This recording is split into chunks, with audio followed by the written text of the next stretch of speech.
எந்த ஒரு விஷயத்துக்கும் இந்த அரசாங்கம் வந்து ஒரு தீர்வை அடையாத விஷயமாக தான் இருக்குது.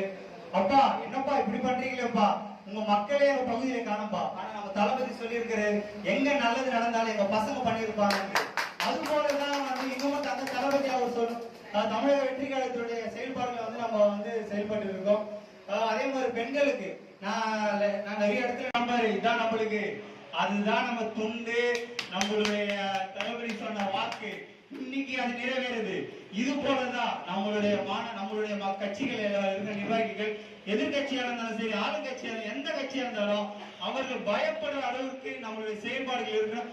அதே போன்று சரியான நேரத்தில் சரியான இடத்தில் மக்களுக்கான சேவையும் நமது செஞ்சு நம்ம தளபதி அவர்களை வந்து 2020, 25, 26ல வந்து அவர் முதலமைச்சரா வந்து நம்ம கொண்டு வரணும், தமிழ்நாட்டில கொண்டு வரணும். ஒவ்வொரு இடத்திலும், ஒவ்வொரு பகுதியிலும், ஒவ்வொரு நகரத்திலும், ஒவ்வொரு மாநிலத்திலும் நம்ம இந்தியா முழுக்க நம்மளுடைய தளபதி தமிழக வெற்றி கழகம் கொண்டு போய் சேர்க்கணும். இன்னும் பாத்தீங்கன்னா ஜஸ்ட் நம்ம போட்ட ஒரு இதுக்கே வந்து மலேசியா, லண்டன், துபாய்னு போயிட்டு இருக்கு. இன்னும் தளபதி வெளியே வந்துட்டாரு, உலகம் சுற்று வாணிபனாதான் அவர் நம்மளுக்கு தெரிவாரு. இந்த வாய்ப்பு கொடுத்த அனைவருக்கும் என்னுடைய நன்றியை நான் தெரிவித்துக் கொள்கிறேன். அதே போல